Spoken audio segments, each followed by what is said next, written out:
بسم الله الرحمن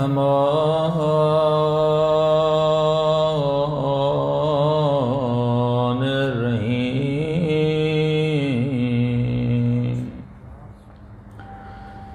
الحمد لله رب العالمين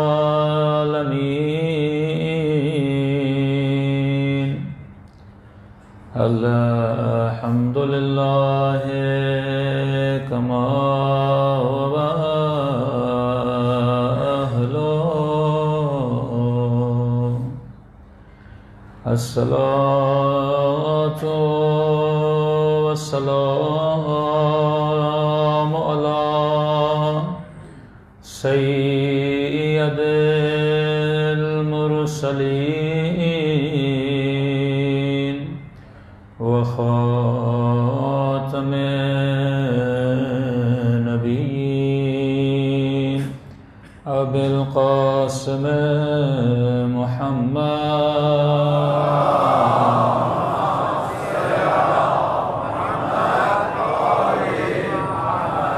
وعلى آله الطيبين الطاهرين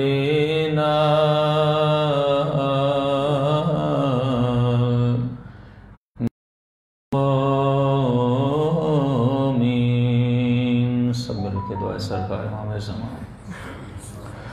اللهم كل وليك حجة ابن الحسن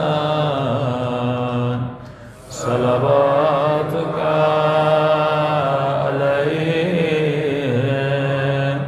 وعلى آبائه في هذه الساعة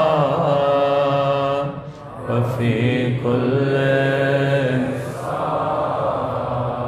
وليا وحافظا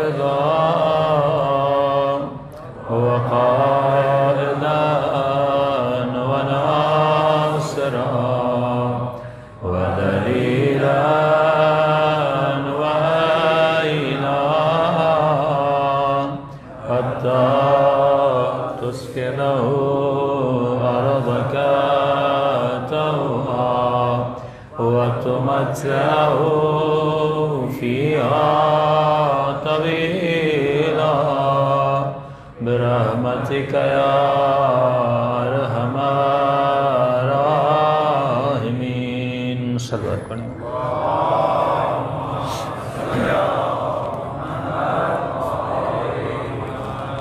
بسم اللہ الرحمن الرحیم. رب اشرح لی صدری ویسر لی امری واحلل عقدۃ من لسانی یفقهوا قولی. اما بعد فقد قال سبحانہ وتعالی فی محکم کتابہ المجید وفرقانہ الحمید وقولہ الحق وهو اصدق الصادقین. بسم اللہ الرحمن الرحیم. ان اکرمکم عند اللہ اتقاکم. صلوات پڑھے محمد وعلی محمد.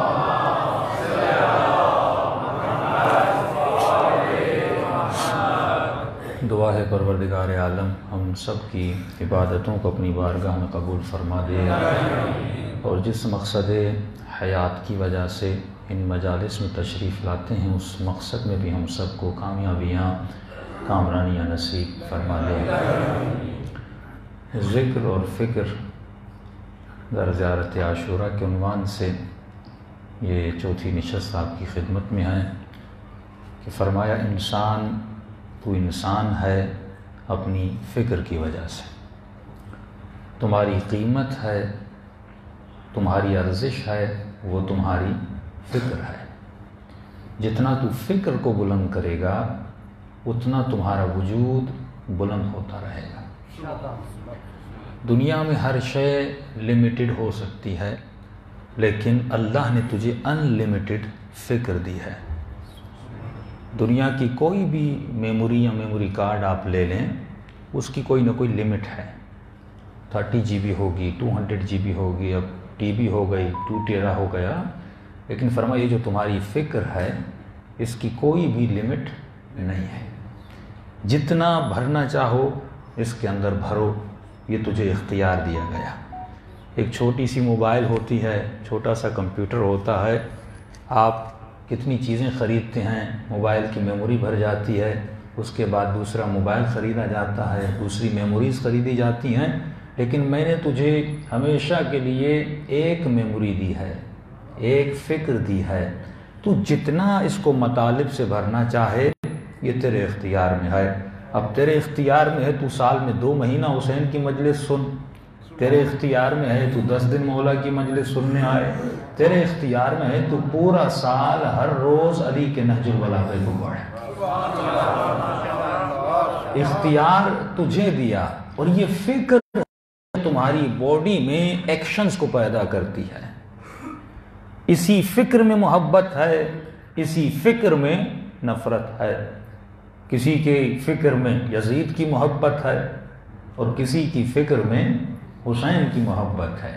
یہ آپ مت سمجھیے، یہ زیارت عاشورہ کا جملہ ہے کہ میری لعنت ان پر بایعت تابعت، جنہوں نے بیعت کی، جنہوں نے اتباع کی، رضیت بہ، بیعت بھی نہیں کی، اتباع بھی نہیں کی، اس کے عمل پہ راضی رہے، اس پر بھی لعنت۔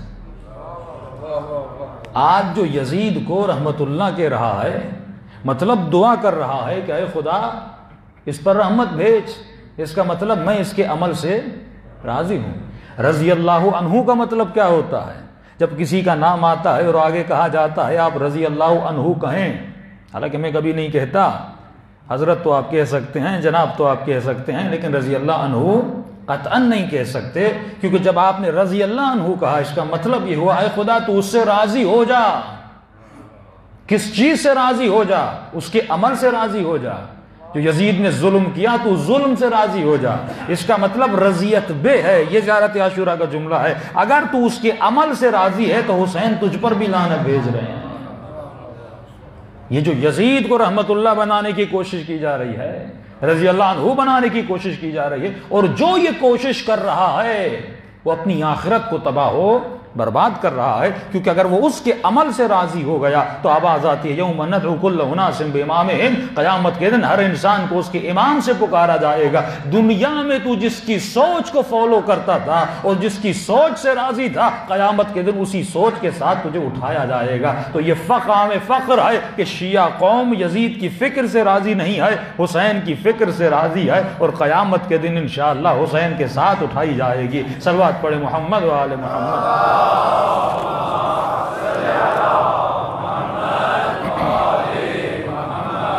کیونکہ اس ملک میں علمی میدان تو ہے ہی نہیں، نہ ہی علمی خطابت کی یا گفتگو کی کوئی گنجائش ہے۔ جب سے یہ مسئلے چھڑے ہیں، اور موضوع بھی میرا زیارت عاشورہ تھا، مجھے بہت بیک فٹ پہ جانا پڑا، کافی ان موضوعات کو میں اب چھیڑ بھی نہیں سکتا کیونکہ مسائل ایسے ہیں، حالانکہ انہی کی کتابیں ہیں، انہی کے حوالے ہیں۔ یعنی آج انسان اس منبر سے قال رسول اللہ کہنے کی جرت نہیں کر سکتا۔ آج آپ پاکستان میں جو مسلم کنٹری ہے جہاں پر رسول خدا کا کلمہ پڑھا جاتا ہے، آپ یہ نہیں بتا سکتے کہ رسول خدا فلاں کے بارے میں کیا خیالات رکھتے تھے۔ جب ایک جناب پیدا ہوئے جن پر لعنت ہے زیارت عاشورہ میں، جب ان کے والد رسول خدا کے پاس، کیونکہ مکے اور مدینے کی رسم تھی، اسلام کے بعد جو بچہ پیدا ہوتا تھا وہ رسول خدا کے پاس لایا جاتا تھا اور کہا جاتا تھا اے حبیب خدا اس کا نام آپ انتخاب کریے، لیکن یہ بچہ جب رسول کے پاس لایا گیا تو رسول نے کہا اس پر بھی لعنت ہے، اس کے باپ پر بھی لعنت ہے۔ یہ حدیث تو میں نے کل بھی کہا، محمد علی مرزا نے بھی پڑھی، اب یقیناً اس پر بھی پرچہ ہوگا، لیکن وہ بچ جاتے ہیں پرچوں سے۔ اس کی وجہ یہ ہے کہ وہ ساری بات بھی کہہ دیتا ہے، شروع میں بھی حضرت لگا دیتا ہے، آخر میں بھی رضی اللہ عنہ لگا دیتا ہے، لہٰذا وہ بچ جاتا ہے۔ یہ میں نے پچھلے سال شاہ نجف میں یہ جملہ کہا تھا، عجیب آپ کتاب پڑھیں گے آپ تعجب کریں گے کہ تاریخ اسلام کی ایک شخصیت ہے جن کا ذکر زیارت عاشورہ میں ہے، اور بھرپور اس پر امام نے لعنت بھیجی ہے۔ اور طبری کا لکھنے والا جب تاریخ میں جملہ لکھتا ہے، کہتا ہے فلاں رضی اللہ عنہ کے 4 بزرگوار دعوے دار تھے کہ یہ ہمارا بیٹا ہے، اس نے جو لفظ استعمال کیا اس نے مجھے مقام تعجب میں ڈالا، وہ لفظ تھا بزرگوار۔ چار بزرگوار، چار اسلام کی عظیم ہستیاں دعویدار تھیں کہ یہ کس کا بیٹا ہے؟ یہ ہمارا بیٹا ہے۔ اور یہ لکھا جاتا، یہ مقام تعجب ہے کہ فلاں حضرت رضی اللہ عنہ نے فلاں حضرت رضی اللہ عنہ کو قتل کیا۔ قاتل بھی رضی اللہ، مقتول بھی رضی اللہ، اور کہا جس رضی اللہ عنہ کی محبت میں قتل کیا گیا وہ بھی رضی اللہ عنہ تھا۔ عجیب ماحول، ایک عجیب سوچ۔ یہ علمی میدان نہیں ہے۔ ڈینمارک میں جب رسول خدا کے کارٹونز بنائے گئے تھے لیاذ باللہ، تو وہاں پر ایک فرقہ تھا جس کا تعلق سعودی عرب سے تھا۔ سارے مسلمانوں میں کبھی کوئی جھگڑا نہیں تھا، شیعہ سنی بھائی بھائی کی طرح رہتے تھے، لیکن جب سے یہ خارجی ٹولہ پاکستان میں اس نے ضیاء الحق کے زمانے سے جنم لیا، انہوں نے شیعہ سنی میں نفرتیں ڈالی۔ حالانکہ شادیاں ہوتی تھیں، آنا جانا ہوتا تھا، کوئی مسئلہ نہیں ہوتا تھا۔ بڑی آزادی سے 1988 میں 1987 میں پاکستان کے ججز جو ہوتے تھے، 70s میں علل اعلان مناظرے ہوتے تھے، بیچ میں ایک رسی کھینچی جاتی تھی، یہاں پر اہل سنت بیٹھتے تھے، یہاں شیعہ بیٹھتے تھے، بہت بڑے مناظر اسلام مناظرہ کرتے تھے، اور مناظرے کے بعد فیصلہ ہوتا تھا کہ کون جیت گیا۔ فیصلہ کون کرتا تھا؟ پاکستان کے سٹنگ ججز فیصلہ کرتے تھے، اور ریٹن میں اخبار میں چھپتا بھی تھا۔ پھر پتہ چلتا تھا کہ یہاں جو رسی میں لوگ بیٹھے ہوئے تھے، جو ہار گئے وہ رسی کی اس طرف چلے گئے اور کہنے لگے کہ ہم تشیع کو قبول کرتے ہیں۔ ایسے تو شیعت نہیں بڑھی۔ یہ سب سے بڑی سازش تھی جو 88 میں ضیاء الحق کے آنے کے بعد وہ یہ تھی کہ پاکستان میں مناظرے پہ پابندی لگا دی گئی کہ آج کے بعد مناظرہ نہیں ہوگا، کیونکہ مناظرے سے سب سے زیادہ نقصان کس کو ہو رہا تھا؟ شیعت کے مد مقابل میں آنے والوں کو ہو رہا تھا، کیونکہ شیعت کے پاس جو دلیلیں ہیں وہ پہاڑ سے بھی زیادہ مضبوط ہیں، کیونکہ اس مکتب میں عقل بھی ہے اور قرآن کی دلیلیں بھی ہیں۔ لیکن علمی میدان، ان کو پتا کہ علمی ماحول بنا، کیونکہ سوشل میڈیا کا زمانہ ہے، اور بڑی تیزی سے، اور اسپیشلی جب جناب سیدہ کی توہین ہوئی، پہلے تو یہ کہا جاتا تھا بیوی گئی ہی نہیں ہے، پہلے تو یہ انکار کیا جاتا تھا، اور اکثر رسول کے جوان کہتے تھے مولانا یہ کیسے ممکن ہے کہ رسول کی بیٹی چلی جائیں، آپ یہ کہاں سے پڑھ رہے ہیں، کہاں سے بیان کر رہے ہیں، ہمیں حوالے دیجئے۔ لیکن الحمدللہ آج کسی حوالے کی ضرورت نہیں ہے، آج خود ہی اقرار کیا کہ نبی کی بیٹی گئی تھی۔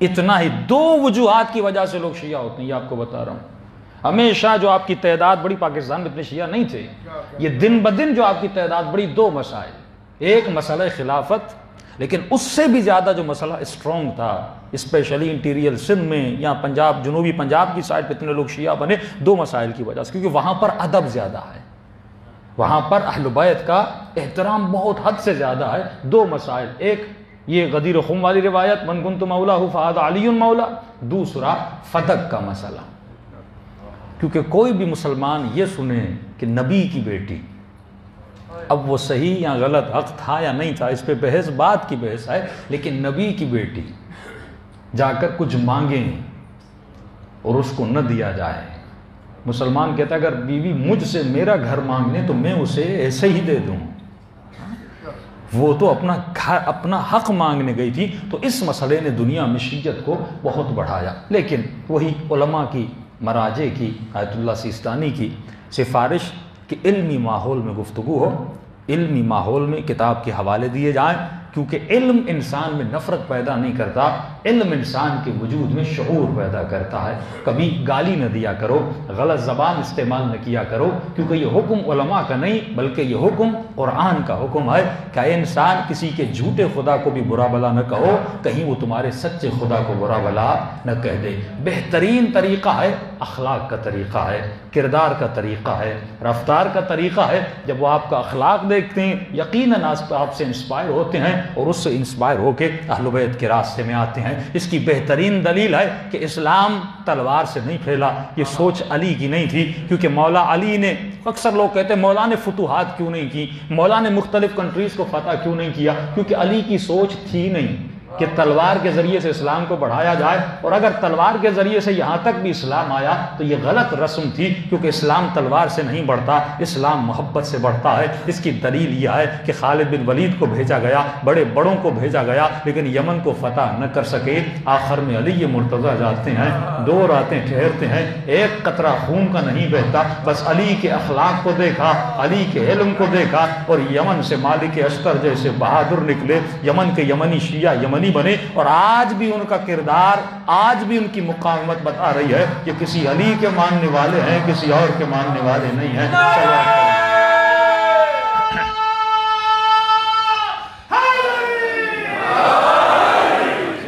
تو اسلام کو پھیلانے کا بہترین طریقہ ہے آپ اخلاق کے ذریعے سے اسلام کو پھیلائیں۔ ان 15 سے 16 سالوں میں جتنا اسلام بدنام ہوا کہ لفظ اللہ اکبر آئے، یہ چھوٹے چھوٹے یوٹیوب پہ کلپ بنائے جاتے ہیں نا، کہ ایک بندہ ایک بیگ رکھ کے اللہ اکبر کہتا ہے، سارے لوگ بھاگ جاتے ہیں۔ جس کے اللہ کے نام سے لوگوں کو جمع ہونا چاہیے، آج اسی اللہ کے نام سے دنیا بھاگ رہی ہے۔ اسلام مطلب ٹیرورسٹ، مسلمان مطلب دہشت گرد۔ کتنا خواتین کو حجاب میں مسئلہ ہوا، کتنا جوانوں کو اپنی شناخت چھپانی پڑی کہ بھائی ہم مسلمان ہیں مغربی دنیا میں۔ یہ کیوں ہوا؟ کس نے اسلام کو بدنام کیا؟ کس نے اسلام کے چہرے کو خراب کیا؟ وہ صرف ایک فرقہ تھا جو اپنے علاوہ سارے مسلمانوں کو مشرک سمجھتا ہے، جس نے توحید کا علم بلند کیا ہے اور بانگ دہل کہتا ہے کہ میں توحید کو پھیلانا چاہتا ہوں، حالانکہ یہ توحید کا پھیلاؤ نہیں ہے۔ یہ کیسی توحید ہے کہ جس توحید میں اسرائیل کے ساتھ ہاتھ ملایا جاتا ہے؟ یہ کیسی توحید ہے کہ جس توحید میں شیطان اکبر کے گلے میں ہار پھیلائے جاتے ہیں؟ یہ توحید نہیں ہے، یہ دین اسلام نہیں ہے۔ یہ وہی ایک خارجی ٹولہ تھا جس نے شیعہ کو سنی سے لڑایا، سنی کو شیعہ سے لڑایا، ایک دوسروں کی دلوں میں نفرتوں کو پیدا کیا، اور اتنی نفرتیں کہ مسلمان کا قاتل بن گیا۔ ڈنمارک کی بات کر رہا تھا، جب یہ کارٹونز انہوں نے کیریکٹرز بنائے رسول خدا صلی اللہ علیہ وسلم کے، تو اس وقت عالم اسلام میں بہت پریشانی کا عالم تھا، اور فوراً اس کے سیکنڈ ڈے، کیونکہ ایک ہی ادارہ تھا جس نے رسول خدا کی توہین کی تھی، تقریباً 12 اور وہاں پر چھاپنے والی پبلشرز تھے، انہوں نے یہ کام نہیں کیا تھا، اور فوراً ڈنمارک میں مسلمانوں کا ایک خاص ٹولہ اٹھا، انہوں نے بینکوں کو جلایا، انہوں نے گاڑیوں کو جلایا، اور اتنا وہاں پر تشدد کیا۔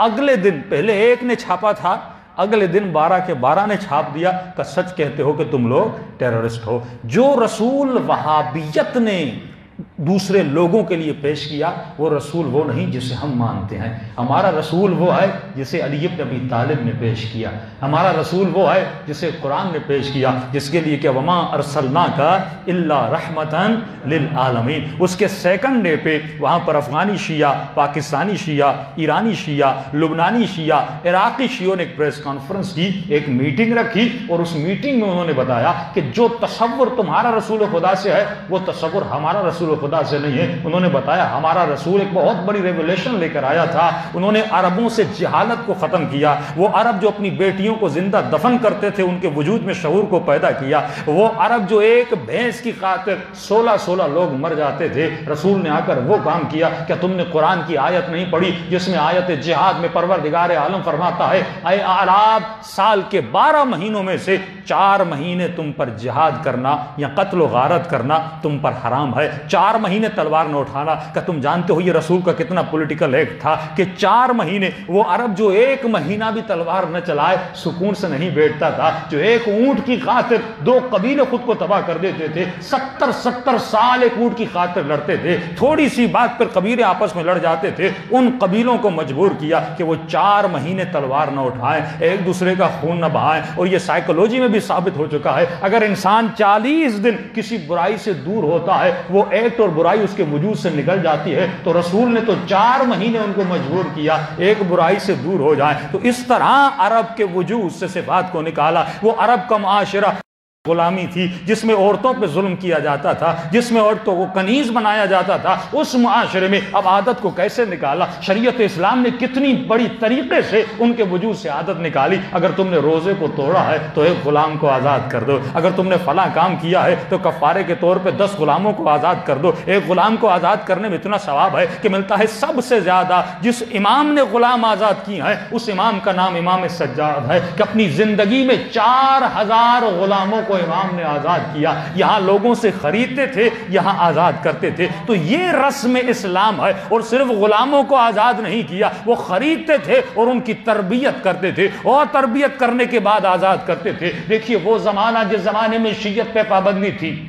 جس زمانے میں اہل بیت پہ پابندی تھی، جس زمانے میں آل رسول کو مارا جاتا تھا، لیکن کس پولیٹیکل طریقے سے امام سجاد نے شیعت کو بڑھایا، محبین اہل بیت کو بڑھایا۔ وہ کیسے بڑھایا؟ انہی غلاموں کے طریقے سے بڑھایا۔ امام خریدتے تھے، خریدنے کے بعد اپنے گھر میں ان کی مینٹلی تربیت کرتے تھے۔ وہ غلام جو کچھ جانتا نہیں تھا، لیکن جب امام کے گھر سے نکلتا تھا ایک عارف بن کے باہر نکل جاتا تھا کہ ایک شخص کہتا ہے میں بازار سے گزر رہا تھا، اس بازار میں عرب کا ایک ماحول تھا کہ کئی دنوں سے بارش نہیں برس رہی تھی، لوگ بڑے پریشان تھے، صحراؤں میں چلے گئے، دن رات دعائیں کرتے رہے کہ پروردگارہ بارش برسا دے، لیکن بارش کا ایک قطرہ بھی وہاں پر نہ بہا۔ کہتا جیسے میں نکلا ایک غلام تھا جو دیوار کے کنارے پر لوگوں کی روتی ہوئی شکلوں کو دیکھ رہا تھا اور اس کو ترس آ گیا۔ اس نے ہاتھوں کو بلند کیا کہ پروردگارہ تجھے اس غلام کا واسطہ ہے، تجھے اس غلام کا واسطہ ہے، تو بارش کا قطرہ بہا دے، تیرے بندے رو رہے ہیں۔ کہ بس ہاتھوں کا بلند کرنا تھا، ایک مرتبہ بادلوں نے آنا شروع کر دیا اور لوگوں پہ برسنا شروع کر دیا۔ میں پریشان ہو گیا، ایک کالا سا غلام ہے اور اتنا مستجاب الدعویٰ ہے، یہاں پورے عرب جا کر دعا کر رہے ہیں، دعا قبول نہیں ہو رہی، اور یہاں پر ایک چھوٹا سا غلام دعا کرتا ہے، خدا بادلوں کو بھیج دیتا ہے اور بارش کو برسا دیتا ہے۔ کہتا میں نے اس غلام کا پیچھا کرنا شروع کیا، اس کے مالک کو ڈھونڈ لوں، اس مالک سے اس غلام کو خرید لوں، اور خریدنے کے بعد اتنا عابد بندہ، اتنا زاہد بندہ اپنے گھر میں رکھوں تاکہ میرے گھر میں بھی برکتیں نازل ہونا شروع ہو جائیں۔ جب میں نے پیچھا کیا تو میں نے دیکھا یہ کس کے گھر میں داخل ہوا؟ یہ زین العابدین کے گھر میں داخل ہوتا ہے، یہ سید الساجدین کے گھر میں داخل ہوتا ہے۔ ایک مرتبہ گھر میں داخل ہو جاتا ہے، میں دروازے پر دستک دیتا ہوں، امام کو بلواتا ہوں، مولا آتے ہیں، میں فرماتا ہوں مولا جتنے 1000 سکے چاہیے، درہم چاہیے، میں آپ کو دینے کے لیے تیار ہوں، لیکن آپ کا ایک غلام خریدنا چاہتا ہوں۔ امام فرماتے میں تو ویسے ہی آزاد کر دیتا ہوں، لے جانا ہے تو لے جا، اب غلام کی مرضی ہے تیرے پاس رہنا چاہتا ہے یا نہیں رہنا چاہتا۔ لیکن امام نے فرمایا یہ تو بتا اس غلام کو خریدنا کیوں چاہتا ہے؟ کہا آپ کو نہیں پتا؟ کہ بتا تو صحیح۔ کہا مولا یہ مستجاب الدعویٰ ہے، یہ دعا کرتا ہے، بادل آ جاتے ہیں، بارش برسنا شروع ہو جاتی ہے۔ امام نے غلام کو دیکھا کہ کب سے یہ کمالات کرنے لگا، کب سے یہ کرامات کرنے لگا۔ غلام کہنے لگا مولا میری جرت ہے، بس میں نے تو چھپ کے دعا کی تھی، میں کسی کو دکھانا نہیں چاہتا تھا، لوگوں کا دکھ مجھ سے دیکھا نہیں گیا۔ امام نے فرمایا بس میں نے تجھے آزاد کر دیا، اب چلا جا اور جس کی غلامی میں جانا ہے چلا جا۔ بس یہ جملہ سننا تھا۔ اس نے ایک اور دعا کی، خدایا جب تک سید الساجدین کے دربار میں تھا مجھے زندگی کرنا پسند تھی، اب اگر اس نے غلامی میں آزاد کر دیا میں بھی دنیا میں رہنا نہیں چاہتا۔ اور اسی وقت اس کی دعا قبول ہوئی اور خدا نے اس کی روح کو بدن سے پروان چڑھا دیا۔ تو یہ تربیت تھی جو اہل بیت نے معاشرے میں کی تھی۔ اسی تربیت کی وجہ سے کوئی سلمان بنا، کوئی مالک بنا، بغیر تلوار کے، محبت کے ذریعے سے، اخلاق کے ذریعے سے اسلام کو پھیلایا۔ صلوات پڑھے محمد و آل محمد۔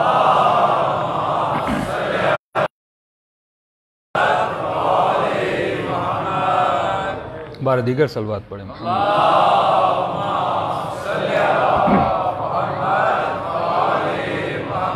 تو اس کے سیکنڈ ڈے پر جنہوں نے رسول خدا کو متعارف کروایا کہ ہمارا رسول کون ہے، جو رسول ابن تیمیہ نے تمہارے سامنے پیش کیا اس رسول کو ہم نہیں مانتے، جو رسول تلوار والا رسول ہے، جو رسول غیظ و غضب والا رسول ہے، جس رسول نے تمہیں یہ سکھایا کہ قبروں کو ڈھا دو، مسلمانوں کو مار دو، یہ رسول ہمارا رسول نہیں ہے۔ ہمارا رسول رحمت للعالمین ہے۔ اب مسلمانوں کو جب رسول ہی غلط بتایا گیا تو ان کے ایکشنز بھی غلط ہو جائیں گے۔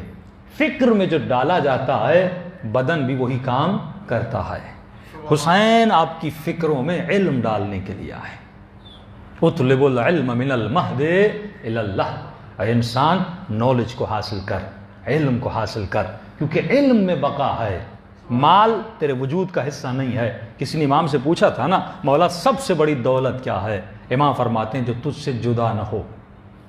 سبحان اللہ، کہ سب سے بڑی دولت کیا ہے کہ جو تجھ سے جدا نہ ہو۔ فرمایا لباس جدا ہو جاتا ہے، اولاد جدا ہو جاتی ہے، بچے جدا ہو جاتے ہیں، کروڑوں کماؤ تیرے پاس نہیں، بینک میں پڑے ہوئے ہیں، تجھ سے جدا ہو جاتے ہیں۔ کھاؤ گے تو اتنا ہی جتنا پیٹ کو ضرورت ہے، باقی تو تم نے فضول ایسے ہی رکھا ہوا ہے۔ فرمایا وہ بھی تم سے جدا ہو جاتا ہے۔ ایک چیز ہے جو تم سے جدا نہیں ہوتی، جس کا نام ہے علم و معرفت۔ جو علم تم حاصل کرتے ہو وہ دنیا میں بھی تیرے ساتھ رہتا ہے، وہ آخرت میں بھی تیرے ساتھ رہتا ہے۔ جو حسین کی معرفت حاصل کرتے ہو یہ دنیا میں بھی تیرے ساتھ رہتی ہے۔ اب بتائیے عاقلانہ فیصلہ کیا ہے؟ میں کس شے کے پیچھے لگوں جو جدا ہو جائے یا جو ساتھ رہ جائے؟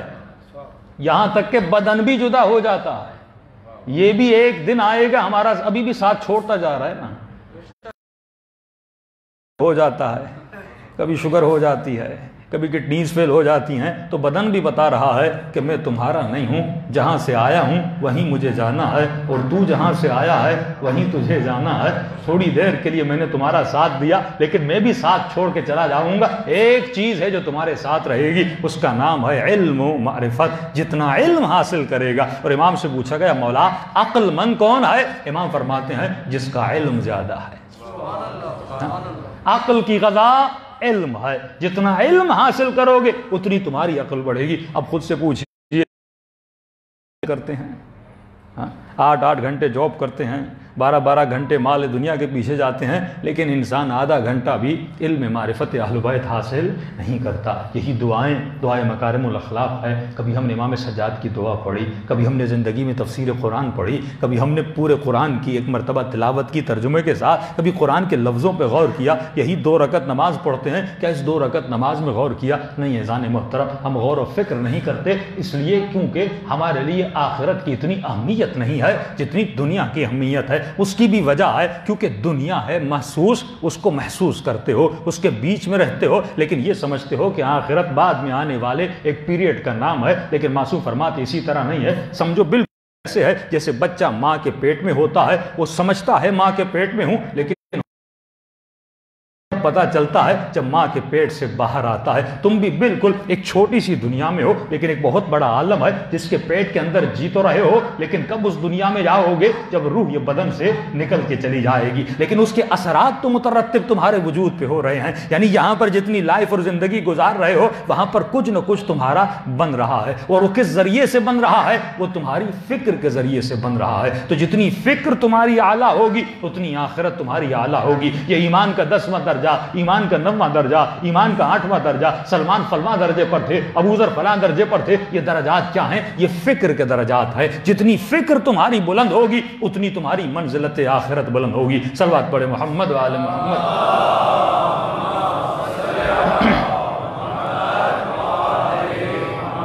وعجل فرجہم۔ اب ایک چھوٹی سی مثال دے کر واضح کروں۔ کئی اشخاص یہ سمجھتے ہیں کہ یہ جسم میرا ہے تو اس پر مرضی بھی میری ہی چلنی چاہیے، لیکن پہلے تو یہ ثابت کرنا پڑے گا کہ اس جسم کا کریٹر میں خود ہوں۔ اگر اس جسم کو بنانے والا میں ہوں تو مجھے اس جسم کی ذرے ذرے کے بارے میں علم ہونا چاہیے۔ اگر میری میموری نے اس جسم کو بنایا ہے تو میری میموری میں اس جسم کی ساری اطلاعات انفارمیشن ہونی چاہیے۔ حالانکہ ایسا نہیں ہے۔ ایک ڈاکٹر صرف آنکھ کے بارے میں پڑھنے کے لیے 20 سال زندگی گزار دیتا ہے۔ صرف ایک دل کو اسٹڈی کرنے کے لیے اس کے کتنے سال گزر جاتے ہیں۔ یعنی کہتے ہیں مولانا اگر پوری باڈی کو اسٹڈی کیا جائے تو اس کے لیے تو ہمیں ہزار سال بھی چاہیے، تو وہ بھی کم ہے۔ اس سے پتہ چلتا ہے کہ مجھے میری باڈی کا علم نہیں ہے، کیونکہ یہ باڈی میں نے بنائی نہیں ہے۔ میں ایک سمپل سی مثال، اللہ نے ممبر پہ یہ مثال میرے ذہن میں ڈالی۔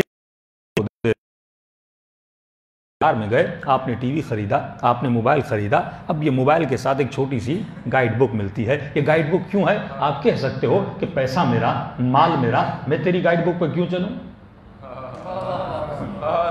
موبائل تو میں نے خریدا ہے، میں تمہاری گائیڈ بک پہ کیوں چلوں؟ وہ کمپنی کہے گی ہاں بھائی پیسہ تیرا ہے، خریدی تو نہیں ہے، لیکن گائیڈ بک میں نے اس لیے لکھی ہے کیونکہ موبائل کو بنایا میں نے ہے۔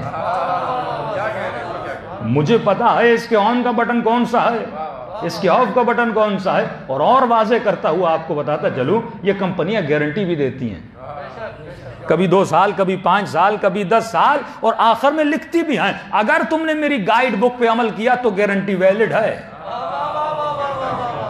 اگر تم نے میری گائیڈ بک پہ عمل نہیں کیا تو گارنٹی اس کی ویلڈ نہیں ہے۔ ویسے ہی چلانا جیسے میں نے کہا، اگر تم نے الگ طریقے سے استعمال کیا تو موبائل کو بھی خراب کرو گے، گارنٹی سے بھی ہاتھ دھونے پڑیں گے۔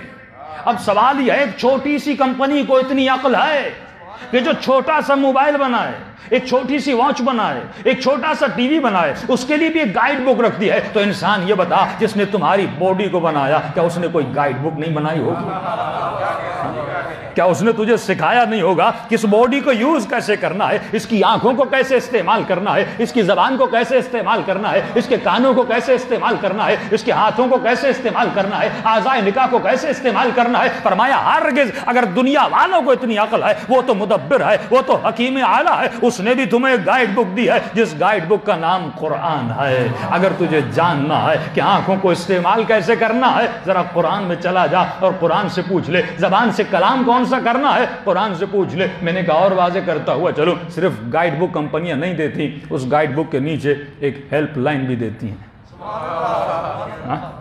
اگر یہ گائیڈ بک تجھے سمجھ میں نہ آئے تو ایک کال کر لینا، اور ہم نے کچھ ہیلپر بٹھائے ہوئے ہیں، ان سے پوچھ لینا کہ یہ کتاب سمجھ نہیں آ رہی، یہ گائیڈ بک سمجھ نہیں آ رہی، تو لہٰذا ان ہیلپر سے پوچھ لینا، وہ تجھے صحیح سے گائیڈ کر دیں گے۔ تو خدا نے بھی ایک گائیڈ بک بھیجی، اس گائیڈ بک کے ساتھ 12 ہیلپ لائنیں بھیجی کہ جب چاہے جسے چاہے رابطہ کر لینا، اس کا کلام پڑھ لینا، وہ تجھے بتائیں گے کہ کتاب کو استعمال کیسے کیا جاتا ہے۔ تو کسی نے مجمع سے سوال کیا، مولانا اگر ایسا تھا کہ گائیڈ بک بھی تھی اور ہیلپ لائن بھی تھی پھر لوگ گمراہ کیوں ہوتے ہیں؟ میں نے کہا گائیڈ بک تو تھی لیکن رانگ نمبر ڈائل کرتے رہے۔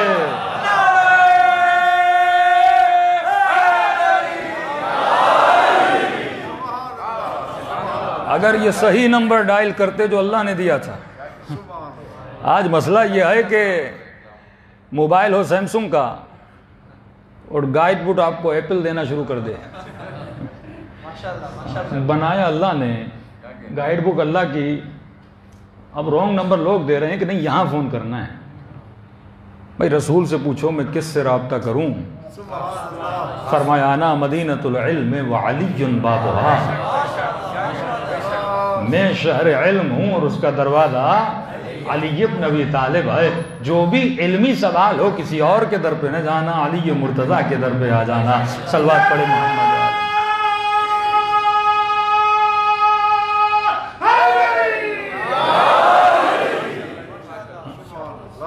کبھی قرآن نے کہا فَاسْأَلُوا أَهْلَ الذِّكْرِ إِن كُنتُمْ لَا تَعْلَمُونَ، اگر تجھے کسی شے کا پتہ نہیں تو اہل ذکر سے پوچھو۔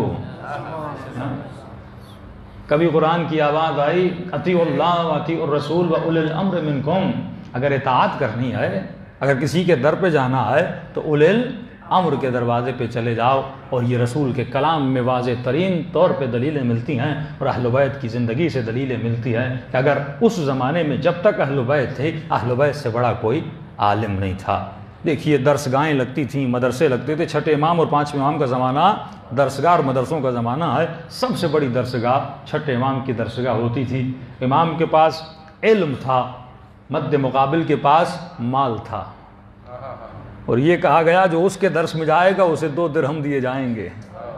تو علم والے بھی بڑے ہوشیار تھے، اور جو اس درس میں جائے گا اس کو 2 درہم دیے اس کو سے لیں گے۔ تو یہ کیا کرتے تھے، وہاں جا کر لیتے تھے اور یہاں جا کر دیتے تھے، اور چھٹے امام کے درس میں شرکت کرتے تھے۔ تو یہ تھی مقام فکر۔ جن لوگوں نے در اہل بیت سے علم لیا ان کی دنیا بھی بنی، آخرت بھی بنی۔ اور آج بھی اگر کوئی مسلمان سرخرو ہے تو ولی کے ماننے والے سرخرو ہیں. کس کے سامنے؟ دنیا کے سامنے نہیں، اللہ کے سامنے سرخرو ہیں. جب خدا قیامت میں یہ پوچھے گا کہ میں نے کہا نہیں تھا کہ نصارہ اور یہود تمہارے دشمن ہیں، ان سے قربت مت دکھانا، یہ مسلمانوں کو قتل کریں گے، ان کے دل میں کبھی بھی تمہاری دوستی نہیں آ سکتی. تو واحد قوم ہے جس نے کبھی بھی آل یہود اور آل سعود سے ہاتھ نہیں ملایا، جس قوم کا نام ہے وہ علی کے ماننے والے ہیں. صلوات پڑھے محمد وعلی محمد.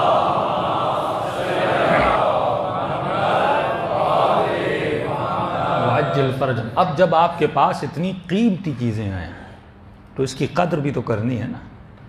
صرف یہ کہنا تو نہیں میرے پاس بڑی گاڑی ہے اور اس گاڑی کو پھینک دو کسی روڈ پر، چلتا پھرتا جو بھی آدمی آئے اس کو اسکریچ لگاتا ہوا چلتا جائے. صرف یہ تو نہیں کہو کہ میرے پاس بہترین گھر ہے لیکن اس گھر کا خیال نہ رکھو.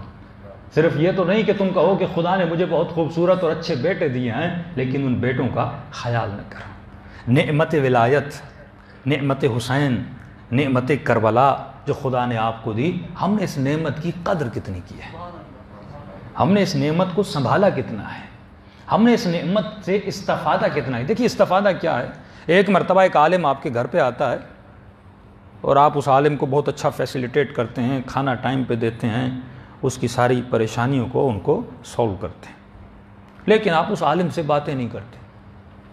وہ کمرے میں بیٹھا ہوا ہے، آپ صرف کھانا ٹائم پہ پہنچا رہے ہیں، پانی ٹائم پہ پہنچا رہے ہیں. اس کا مطلب آپ نے اس عالم کے وجود سے استفادہ نہیں کیا. کھا تو یہ گھر پہ بھی رہا تھا، پانی تو اسے گھر پہ بھی مل رہا تھا، آپ نے اس کے وجود سے استفادہ نہیں کیا. یعنی یہ بالکل ایسے ہے کہ مولا علی ایک دن میرے ساتھ رہیں اور میں بالکل خاموش ہوں. ابن عباس کہتے ہیں کہ جب علی خطبہ دے رہے تھے اور کسی بے وقوف نے خطبے کے بیچ میں علی سے ایک فضول سا سوال کر لیا، جس سوال کی وجہ سے امام نے خطبے کو وہیں ختم کیا اور امام گھر چلے گئے. ابن عباس فرماتے پوری زندگی اس حسرت میں رہا ہے کاش وہ سوال نہ کرتا، علی کا خطبہ پورا ہوتا. کیونکہ معارف دنیا اور عرفان عالم مولا علی بیان کر رہے تھے، لیکن جب قابلیت نہ ہو، جب قدر نہ ہو، لوگوں نے مولا علی کی قدر نہیں کی، قیمت نہیں کی. مولا روتے کیوں تھے؟ جناب سیدہ کی مصائب کیوں نہیں روتے کیوں تھے؟ رو رو کر کہتے تھے خدایا میں علم دینے کے لیے تیار ہوں، کوئی لینے والا نہیں ہے. میں کہتا ہوں آؤ علی سے پوچھو، زمین کے آسمان سے زیادہ علی آسمان کے راستوں کو جانتا ہے. کوئی پوچھنے کے طرح نہیں. توحید مفضل آپ کتاب پڑھیے چھٹے امام کی، واللہ عجیب عوالم کے معجزات اور امام مخلوقات کے بارے میں بتایا. یعنی یہی ایک توحید مفضل کسی بھی عالم، صرف مسلمان کی بات نہیں کر رہا، کسی بھی انسان کو دو گے وہ اس شخص پر جس نے توحید مفضل کے بارے میں اس پر ایمان لانے کے لیے تیار ہو جائے گا. اتنا علم امام نے دیا. اس کا دوسرا حصہ آج تک شیعوں کو نہیں ملا، جس میں امام نے ملائک پوری خلقت کے بارے میں مولا بتاتے ہیں. یعنی حیوانات سے شروع کرتے ہیں، انسانات پہ آتے ہیں، اور امام فرماتے ہیں مفضل کا مفضل کل آ جانا میں تجھے بتاؤں گا کہ ملائکوں کی اقسام کتنی ہیں، جنات کی اقسام کتنی ہیں، آسمانوں کی اقسام کتنی ہیں، لوح و فلک کے بارے میں کیا. امام پوری بتانا چاہتے تھے لیکن افسوس سے یہ علوم ہم تک ابھی پہنچے نہیں ہیں. لیکن جتنے علوم پہنچے ہیں آج، اگر مولا علی نہیں ہے، مولا علی کا نہج البلاغہ تو ہے. آج اگر امام سجاد نہیں ہیں، اگر مولا ہوتے تو یہی ابو حمزہ سمالی آپ کو سناتے نا، اگر مولا ہوتے تو یہی مکارم الاخلاق سناتے نا، اگر حضرت علی ہوتے تو یہی نہج البلاغہ سناتے نا، اگر رسول خدا ہوتے تو یہی قرآن سناتے. وہی قرآن جو ان عربوں کو سنایا وہی قرآن آپ کے پاس ہے. ان کے پاس کوئی نئی چیز نہیں تھی، مالک اشتر کے پاس کوئی نئی چیز نہیں تھی. یہی نہج البلاغہ، یہی خطبے، یہی علی کے جملے. ابو حمزہ سمالی کے پاس اور کچھ نہیں تھا، یہی امام سجاد کی دعا جس کا نام ابو حمزہ سمالی پڑا. جناب کمیل کے پاس کمیل کمیل کیوں بنا؟ کمیل اسی دعا کمیل سے کمیل بنا. سوال یہ ہے یہ ساری چیزیں آج میرے پاس ہیں، لیکن ان چیزوں سے میں نے کیا لیا؟ یہ نہج البلاغہ نہیں، یہ علی ہے. یہ دعائے ابو حمزہ سمالی نہیں، یہ تیرا مولا سجاد ہے. یہ مولا کا کلام ہے. قرآن کا احترام کیوں ہے؟ کیونکہ خدا کا کلام ہے، یہ اللہ کا کلام ہے. کون تجھ سے کلام کر رہا ہے؟ خدا. کون تجھ سے کلام کر رہا ہے؟ حضرت علی بن ابی طالب. کون تجھ سے کلام کر رہا ہے؟ امام سجاد. لیکن ہمارے پاس وقت ہے، ہم کتنے اہل بیت کے فرامین کو سنتے ہیں، کتنی حدیثیں اہل بیت، پوری بہار الانوار، اس میں مختلف ابواب ہیں، باب عقل ہے، باب اخلاق ہے، تمام تر اہل بیت کی احادیث ہیں جو ہزاروں اور لاکھوں میں ہیں. مومن خود سے سوال کرے کہ میں نے زندگی میں کتنی حدیثیں اپنے مولا کی سنی ہیں. یہ مظلومیت اہل بیت ہے کہ اہل بیت کل بھی مظلوم تھے، اہل بیت آج بھی مظلوم ہیں. اور یہ جو ہم مجلس میں آتے ہیں یہ میرا کمال نہیں ہے، یہ سیدہ زینب کا کمال ہے. یعنی اگر کربلا نہ ہوتی تو یہ تھوڑا بہت جو ہم علم لیتے ہیں، جو صفت، جو عادت ہمارے وجود میں ڈالی، جو کلچر ازا ہمارے پاس بنا، یہ بھی نعمت تھی جو خدا نے کربلا کو نعمت بنا کے ہمارے سامنے پیش کیا۔ کہ میں نے کئی سال پہلے آپ کو مجلس میں بتایا تھا، جس شے کو دشمن ہلاکت کا سبب بناتا ہے، خدا اسی شے کو انسان کے لیے نجات کا سبب بنا دیتا ہے۔ دشمن نے سوچا تھا میں کربلا کو حسین کا قبرستان بنا دوں گا، لیکن خدا نے اسی کربلا کو مومن کے لیے جنت بنا دیا۔ دشمن یہ سوچ رہا تھا کہ میں اس شیعہ کو مار کے شیعت کو ختم کر دوں گا، لیکن خدا نے اسی شہید کے خون میں اتنا جذبہ ڈالا کہ شیعہ قوم میں اور جذبہ بڑھتا رہا۔ نمرود نے سوچا تھا کہ میں ابراہیم کو آگ میں ڈال دوں گا، لیکن خدا نے اسی آگ کو گل و گلزار میں بدل کے جناب ابراہیم کے لیے نجات میں بدل دیا۔ صلوات پڑھے محمد و آل محمد۔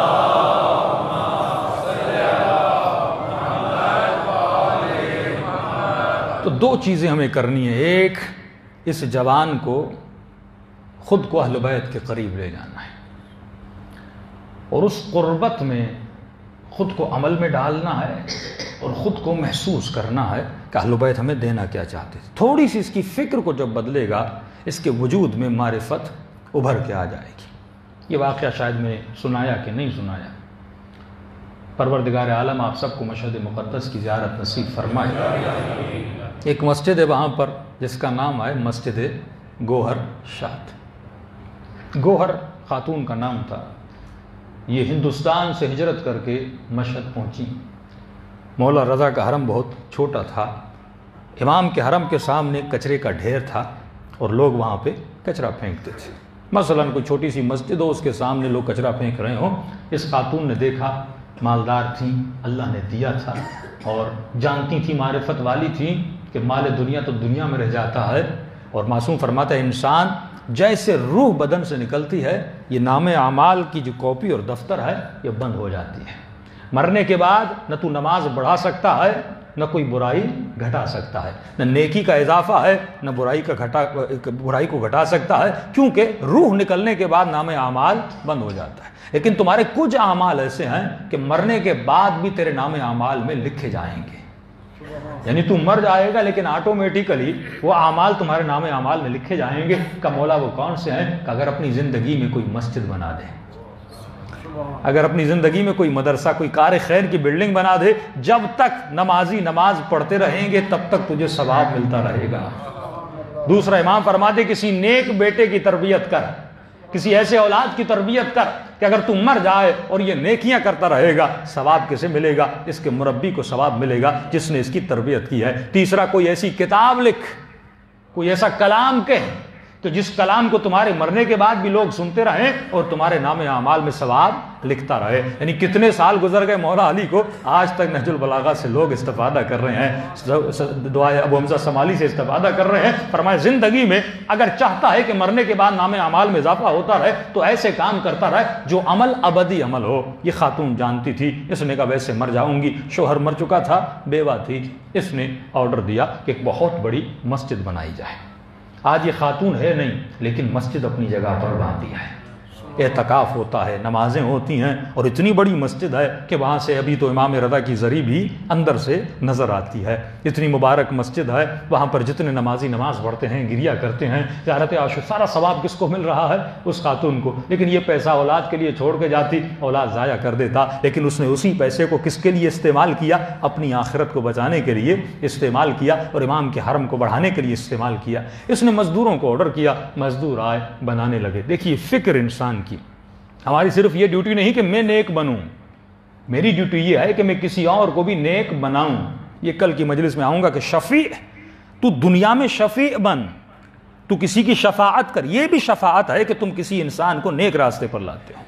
اہل بیت ہمارے دنیا اور آخرت میں شفیع، دنیا میں کس طرح شفیع اپنی قربانی دے کر ہمیں صحیح راستے پہ لاتے ہیں، یہ ہماری شفاعت کر رہے ہیں۔ کس کی طرف؟ جنت کی طرف شفاعت کر رہے ہیں۔ جنت کا سفر اسی دنیا سے شروع ہے۔ اگر ابھی تم قدم نیکی کی طرف اٹھا رہے ہو، یہ نیکی کے لیے قدم نہیں ہے، یہ جنت کے لیے قدم ہے۔ اگر ابھی تو برائی، رشوت، بدکاری، نامحرموں سے تعلقات کے لیے قدم کو بلند کر رہے ہو، یہ مت سمجھنا یہ دنیا کے قدم ہے، یہ ایک قدم تو جنت کے قریب جا رہا ہے۔ ٹائم پیریڈ معلوم ہے، 1 سے شروع کرتا ہے تجھے 100 تک جانا ہے، ابھی اگر تو 50 تک آیا ہے، یہ اللہ دیکھتا ہے کہ اس نے قدم کون سے بڑھا ہے، یہاں یہ سفر جہنم کی طرف جا رہا ہے، یہاں یہ سفر جنت کی طرف جا رہا ہے۔ لیکن پردے کب ہٹیں گے؟ جب بدن سے روح نکلے گی۔ اس بدن کی شیشی سے جب یہ شیشی ٹوٹے گی اور اس سے روح نکلے گی، تجھے پتا چلے گا تم نے کتنے قدم کہاں کے لیے طے کیے تھے۔ اب اس خاتون نے مزدوروں کو بلایا، انسان ہے، فطرت انسان ہے، جب کسی حسین چیز کو دیکھتا ہے تو اس پر دل دے بیٹھتا ہے۔ مزدور تھا، جوان سا، جذبات والا۔ خانم گوہر شاد جب وزٹ کے لیے آئیں، اس کی نگاہ خانم گوہر شاد کے چہرے پہ پڑی تو فارسی میں کہتے ہیں ایک دل نہ صد دل عاشق شد، عاشق ہو گیا اور اس نے کام پہ آنا چھوڑ دیا۔ 1 دن 2 دن 3 دن 4 دن گزر گئے، نہیں آیا۔ خانم گوہر شاد نے خبر پوچھی، ایک مزدور آتا تھا جوان سا، وہ کام پہ کیوں نہیں آیا؟ پیغام بھیجا گیا۔ اس کی بوڑھی ماں خانم گوہر شاد کے پاس آتی ہے، کہتی ہے خانم مسئلہ بڑا گھمبیر ہے۔ کہ کیا ہے؟ کہ بیٹے نے کھانا چھوڑ دیا، پانی پینا چھوڑ دیا، وہی حرکتیں جو آج کے جوان کرتے ہیں، والدین کو بلیک میل کرتے ہیں کھانا نہ کھا کر اپنی منمانی کو منوانے کے لیے، کہ سب کچھ چھوڑ دیا ہے اور ایک ہی ضد ہے۔ کہ ضد کیا ہے؟ کہ ضد یہ ہے کہ میں آپ کا رشتہ لینے آؤں۔ وہ پریشان ہو گئے، کہ میں بیوہ، میں ایجڈ ہوں، تمہارا بیٹا جوان ہے، میں نہیں کر سکتی۔ ماں رونے لگی، کہ بیٹا نہ کھانا کھا رہا ہے نہ پانی پی رہا ہے، ایک ہی اللہ نے بیٹا دیا، جوان بیٹا، مر جائے گا میرا بیٹا، یا میرا مسئلہ حل کریے، کچھ تو کریے، میں بیٹے کو کیا جواب دوں؟ اب یہ تھی علی کی ماننے والی،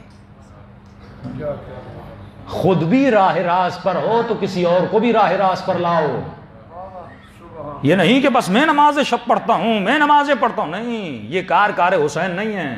حسین کا کام یہ ہے کہ مدینے میں جو نماز شب پڑھی تھی، اس نماز شب کو کربلا میں 72 کے ساتھ آ کر ادا کرے، اس لشکر کو بنائے اور ایک لشکر تیار کرے، ایک فکر تیار کرے۔ فکر اجتماعی فکر ہوتی ہے، انفرادی فکر کسی کام کی نہیں ہوتی۔ خانم گوہر شاد کا ٹھیک ہے، میری ایک شرط ہے، اگر وہ شرط پہ عمل کرتا ہے میری بھی ہاں ہے۔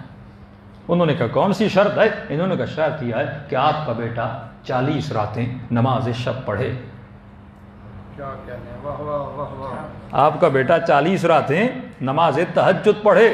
اے بحریہ ٹاؤن میں رہنے والوں، جب آپ کے پاس کسی کا رشتہ آتا ہے تو ہم کیا کہتے ہیں کہ گھر ہے کہ نہیں؟ میری بیٹی تو بحریہ میں رہتی ہے، آپ کا بیٹا کہاں رہتا ہے؟ ہاں، پنڈی میں گھر ہے، کسی لوور ایریا میں گھر ہے، گھر کہاں پر ہے؟ کیا گاڑی ہے کہ نہیں ہے؟ لیکن اگر اہل بیت کا ماننے والا ہو، پہلا سوال گھر کا نہیں کرتا، کیونکہ گھر میں بقا نہیں ہے، گاڑی میں بقا نہیں ہے، بقا کردار میں ہے۔ بڑے بڑے گھر والوں کو بیٹیاں دے دیں لیکن طلاق لے کر اپنے گھر میں بیٹھی ہیں، کیونکہ تم نے کردار کو نہیں دیکھا، تم نے مال کو دیکھا تھا۔ رسول کے پاس جب علی کا رشتہ آیا تھا، علی کے پاس ایک ذرا تھی، رسول علی کے کردار کو دیکھ رہے تھے، سیدہ بھی کردار کو دیکھ رہی تھی۔ جب کردار کو دیکھ کر چلے تو خدا نے بھی حسن و حسین جیسے با کردار بیٹے عطا کیے۔ یہ جنگ کردار کی جنگ ہے، مال کی جنگ نہیں ہے، اسٹیٹس کی جنگ نہیں ہے۔ پہلا سوال یہ کرو کہ تمہارا بیٹا نیک ہے کہ نہیں ہے، با کردار ہے کہ نہیں ہے۔ اے خاتون، جب تمہارے گھر میں رشتہ آئے کسی جوان کا اور تو جانتی ہے یہ جوان جذبات میں ہے، تمہاری محبت میں گرفتار ہے، تو جو چاہے اس سے کروا سکتی ہے، تو اس سے بہترین کام کروا، اس سے اچھے کام کروا۔ ہو سکتا ہے کہ تیری محبت کی وجہ سے وہ اللہ کی محبت تک پہنچ جائے، کیونکہ یہی بندہ بندوں کی محبت سے خدا کی محبت تک پہنچتا ہے۔ کبھی تم نے اس جوان کو کہا ہاں شادی کروں گی، لیکن شرط یہ ہے کہ تو چہرے پہ داڑھی کو سجا لے، شرط یہ ہے کہ تو واجبات کو ادا کرے، شرط یہ ہے کہ تو پابند نماز بنے، شرط یہ ہے کہ تو خمس کو ادا کرے، لیکن یہ شرطیں نہیں دی جاتی، اور جوان بھی جھوٹی جھوٹی باتوں سے عورتوں کو بہلاتے رہتے ہیں، اور یہ بچیاں اس پہ خوش ہوتی رہتی ہیں۔ عجیب عجیب خط ہمیں بچپنے میں سننے آتے تھے کہ لوگ لکھتے تھے کہ میں چاند توڑ کے آ جاؤں گا، میں سورج توڑ کے آ جاؤں گا، اور یہ بھی خوش ہوتی رہتی ہے۔ حالانکہ نہ چاند ٹوٹنے والی چیز ہے نہ سورج ٹوٹنے والی چیز ہے، یہ نفس کن چیزوں میں انسان کو بہلاتا ہے۔ ارے خود کو بہلانا ہے تو الہی باتوں میں بہلا، خود کو بہلانا بہلانا ہے تو تقویٰ کی باتوں میں بہلا، کبھی بھی شیطان اور نفس کے دھوکے میں نہ آنا۔ انہوں نے شرط رکھی کہ شرط یہ ہے کہ اگر تیرا بیٹا 40 راتیں نماز شب پڑھ لیتا ہے تو میں شادی کے لیے تیار ہو جاؤں گی۔ ماں بڑی خوشی سے گئی کہ آپ 40 راتوں کی باتیں کرتی ہیں، ارے یہ تو 1000 راتیں پڑھنے کے لیے تیار ہے۔ جو کبھی خدا کے لیے نماز نہ پڑھے لیکن بندے کا عاشق ہو جائے تو مصلی عبادت پر آ جاتا ہے۔ بیٹے کو کہا خوشخبری لے کر آئی ہوں، ارے رضامندی مل گئی ہے کہ 40 رات نماز شب پڑھ لو۔ بڑی خوشی سے کہا اماں 40 رات تو کیا، پوری زندگی بھی کہتی تو میں نماز پڑھنے کے لیے تیار تھا۔ اب اس نے نماز کو پڑھنا شروع کیا، راتیں گزرنا شروع ہوئیں، 10 راتیں گزر گئیں، 20 راتیں گزر گئیں، 30 راتیں گزر گئیں، 40 راتیں گزر گئیں۔ اس کی ماں کہتی ہے 50 راتیں گزر گئیں، 60 راتیں گزر گئیں، 70 راتیں گزر گئیں۔ ماں نے کہا کہ بیٹا کا رشتہ لینے نہیں جانا۔ بیٹے نے جواب نہیں دیا کہ اماں صبر کرو۔ پھر نماز پڑھتا رہا، نماز پڑھتا رہا۔ ایک مرتبہ خود خانم گوہر شاد اس کے دروازے پہ آ کر کھڑی ہو گئی۔ اس کی ماں کو بلایا کہ بیٹا نماز پڑھ رہا ہے؟ کہاں پڑھ رہا ہے؟ کہ 40 راتیں تو گزر گئی لیکن تم نے کوئی خبر نہیں دی، زندہ بھی ہے کہ نہیں ہے، ہوا کیا نہیں ہوا، اس کا جواب کیا ہے، وہ کہنا کیا چاہتا ہے؟ کہ مجھے بھی نہیں پتا، اسے کہہ بھی رہی ہوں لیکن وہ بھی مجھے جواب نہیں دے رہا۔ کہ ذرا اس جوان کو بلا۔ اب جوان جب خانم گوہر شاد کے سامنے آیا، اب نگاہوں میں حیا بھی ہے، نگاہوں میں شرم بھی ہے، سر کو جھکایا بھی ہوا ہے، اور خانم گوہر شاد نے کہا اے جوان کیا تم نے 40 راتیں نمازیں پڑھ لی؟ کہا نماز پڑھ لی۔ کہا پھر رشتہ لینے کیوں نہیں آیا؟ کہتے خانم گوہر شاد مسئلہ یہ ہے کہ نماز شب پڑھنے سے پہلے میں تیرے عشق میں گرفتار تھا، لیکن جب سے نماز شب پڑھی ہے میں تیرے خالق کے عشق میں گرفتار ہو گیا، میں خدا کے عشق میں گرفتار ہو گیا ہوں۔ یہی قصہ جناب زلیخا کا تھا کہ ایک وقت تھا یوسف کو دیکھنے کے لیے ترستی تھی، اور کسی شاعر کے جملے مجھے یاد نہیں ہے، اور دوسرا وقت وہ تھا کہ یوسف انتظار میں ہوتے تھے کہ زلیخا کی نماز کب ختم ہوتی ہے۔ مصلی پہ آ گئیں، کیونکہ اصل اور حقیقی عشق وہ ہے جس نے اس حسن کو بنایا ہے، وہ خود کتنا حسین ہوگا۔ جس کائنات کے پیچھے تو دیوانہ ہے، یہ لذتیں تجھے دی کس نے ہیں؟ یہ اللہ نے دی ہیں۔ وہ خالق لذت ہے، وہ کھانے کی لذت ہو جو وہ خود خالق لذت ہے۔ تو یہ سوچو جب اس کی اطاعت کرو گے تو اس کی اطاعت کی لذت میں کتنا مزہ ہوگا۔ وہ بھی تو ایک لذت ہے نا جو اس نے خلق کی، وہ کسی کو نہیں دیتا۔ وہ اپنی عبادت اور اطاعت کی لذت ہر کسی کو نہیں دیتا، کیونکہ وہ لذت بڑی قیمتی ہے، وہ اتنی سستی نہیں ہے، وہ اسی کو ملتی ہے جو اس کی قدر کرتا ہے۔ اور جس نے اس کی قدر کی پھر سر کٹ بھی جائے تو نوک نیزہ پہ اس کا ذکر کرتا ہے، یہ لذت ہے۔ کیوں علی کے سر پہ ضرب لگتی ہے تو فرماتے علی آج کامیاب ہوئے، یہ لذت ہے۔ لقاء اللہ کی لذت، اپنے حقیقی مالک سے ملنے کی لذت، اپنے حقیقی خالق سے ملنے کی لذت، جو تجھ سے تیری ماں سے زیادہ محبت کرے، جس نے ماں کی محبت کو بھی اس نے خلق کیا۔ اب سوچو وہ خود کتنا محبوب ہوگا جس نے اتنی پیاری محبت کو خلق کیا۔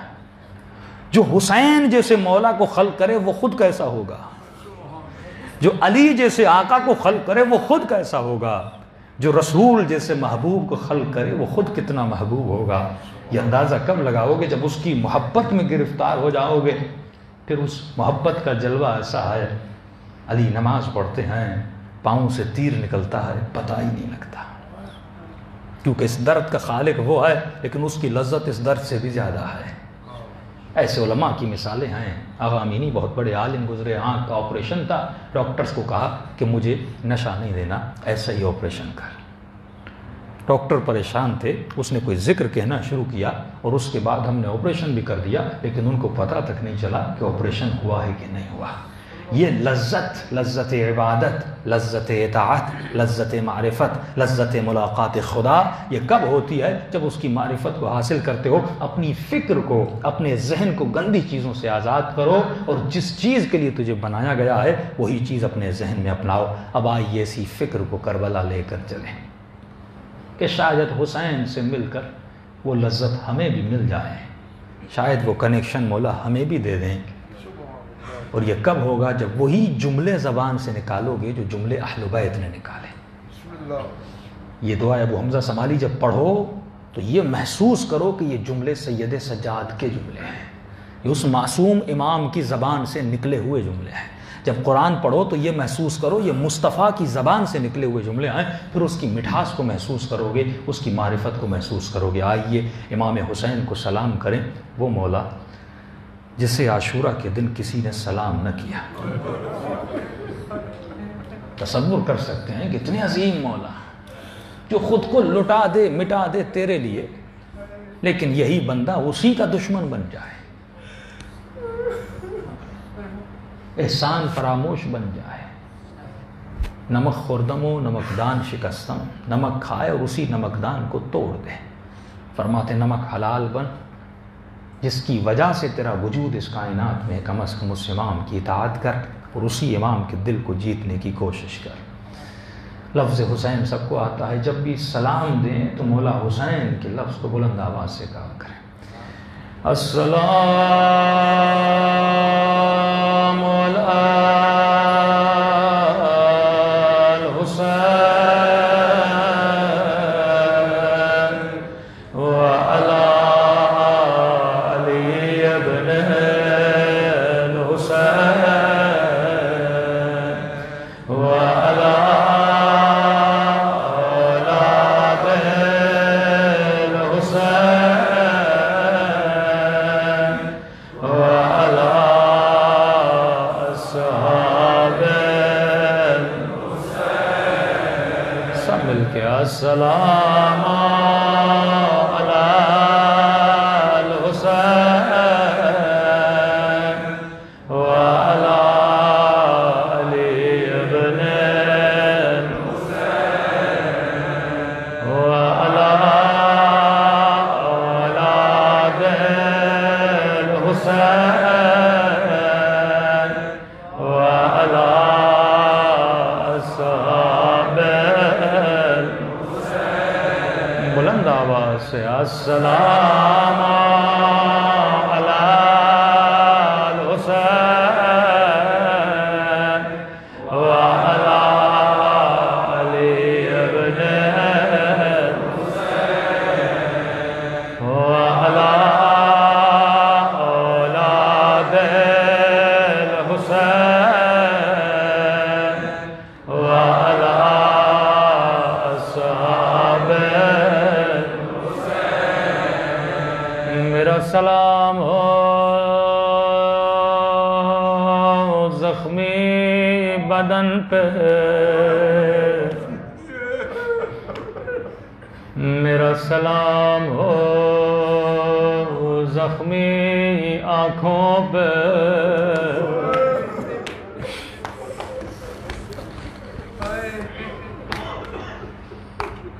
جب بھی خدا سے کچھ مانگو تو خدا کو ایسا واسطہ دو کبھی رد نہ کرے۔ کہو اے خدا میرے ہاتھ گنہگار ہیں، میں تیری دربار میں کیسے بلند کروں۔ اے خدا میری آنکھیں خطا کار،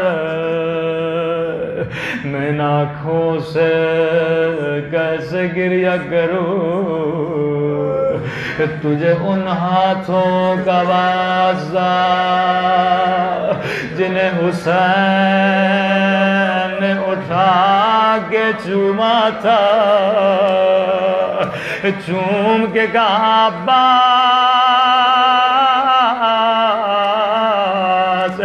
میری کمر ٹوٹ گئے ٹوٹ گئے۔ آج کی رات میری آنکھوں کو نہ دیکھو، تجھے واسطہ ان زخمی آنکھوں کا۔ حسین نے سر کو گود میں رکھا، عجیب روایت کے جملے ہیں، عباس بار بار سر کو گرا دیتے تھے، حسین پھر گودی میں لیتے تھے، پھر عباس سر کو زمین پہ گراتے تھے۔ حسین نے کہا عباس یہ کیا کر رہے ہو؟ رو کر کہا مولا میرا سر آپ کی گود میں ہے، میں یہ سوچ رہا ہوں آپ کا سر کس کی گودی میں ہوگا۔ اسے کہتے ہیں وفا، اسے کہتے ہیں ادب۔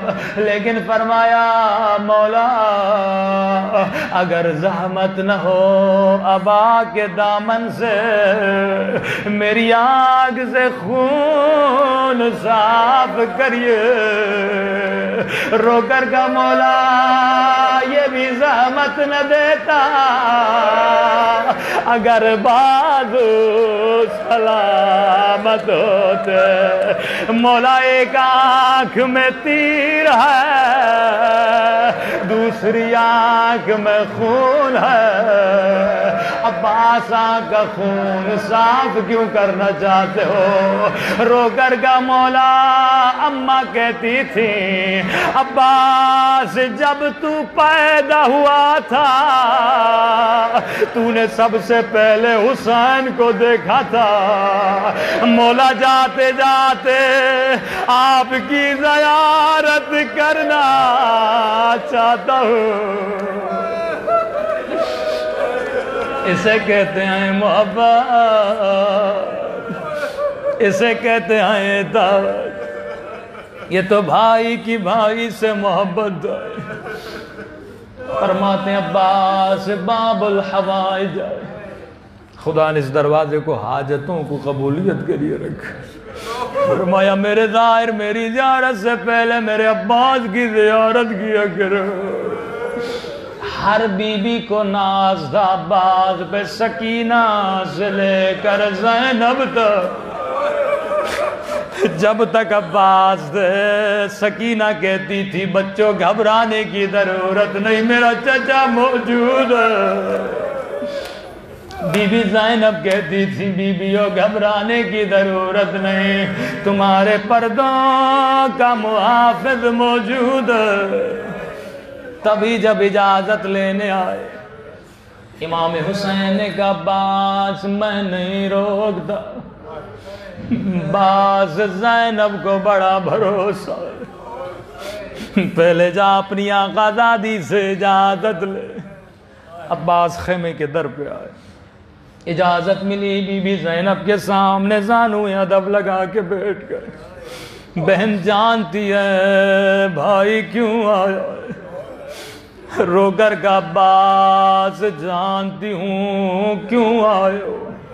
عباس میں تجھے روکوں گی نہیں، لیکن پہلے میری کچھ باتیں سنتا جا۔ جی میری آقازادی جو کہیں عباس سننے کے لیے تیار۔ فرمایا عباس بابا علی کی حکومت تھی، میرا قافلہ کوفے کے شہر کے باہر رکا، بابا نے فرمایا حسن رات ہونے دو، بازار بند ہونے دو، جب لوگ گھروں کو چلے جائے پھر میری بیٹی کو لانا۔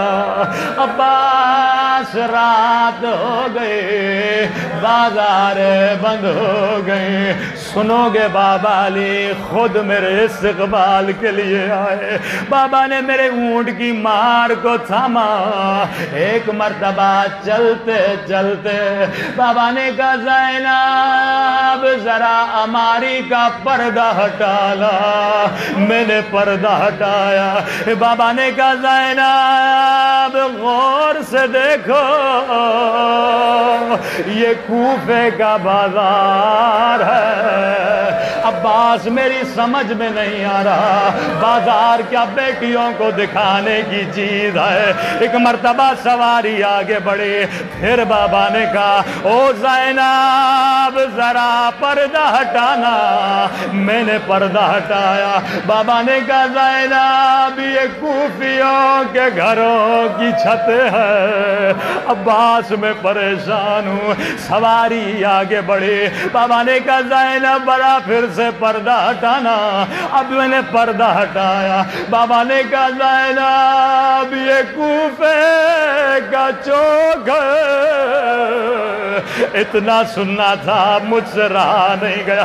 میں نے کہا بابا بازار دکھانے ہیں حسن کو دکھائیے, چوک دکھانا ہے حسین کو دکھائیے. بابا مجھے کیوں دکھا رہے ہیں؟ ایک مرتبہ بابا نے میری سواری کو بٹھایا. عباس بابا کی آنکھوں سے آنسو بہ رہے تھے. ایک مرتبہ میرے ہاتھوں کو ہاتھوں میں لیا, میری کلائیوں کو چومنے لگے, کبھی میرے سر کا بوسہ لینے لگے. رو کر کہا زینب یہی بازار ہوگا, او تیرے سر پہ چادر نہیں ہوگی, او تیرے ہاتھوں میں رسیاں. عباس سمجھ نہیں آ رہا تھا, یقین نہیں آ رہا تھا.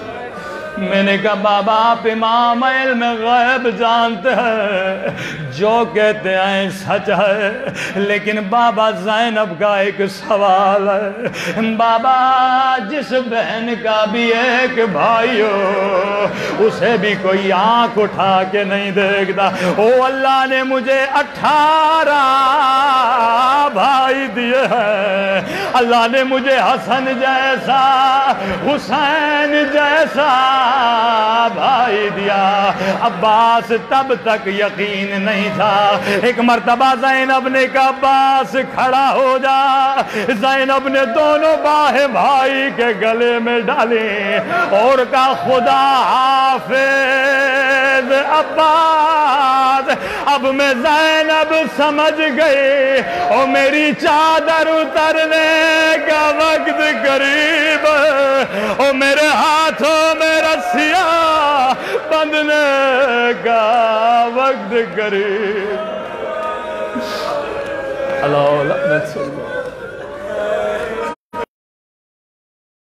عباس کے کٹے ہوئے بازوؤں کا باس, اس بدن سے اس وجود سے جتنی خطائیں کی ان خطاؤں کو معاف فرما. ہمارے قبر اور برزخ کے سفر کو آسان فرما. ہم سب کو زیارت بامعرفت امام نصیب فرما. ہم سب کو لشکر امام میں شرکت نصیب فرما. پروردگار ہم سب کو زبان ذاکر عطا فرما, بدن صابر عطا فرما, دل شاکر عطا فرما, عقل سالم عطا فرما. بہت سارے مومنین بیمار ہیں, التماس سے دعا خدایا حاضرین میں حاضرین کے رشتہ دار میں اگر کوئی بیمار ہے بحق سید سجاد اسے شفاء کاملہ عاجلہ نصیب فرما. ربنا تقبل منا انک انت السمیع العلیم.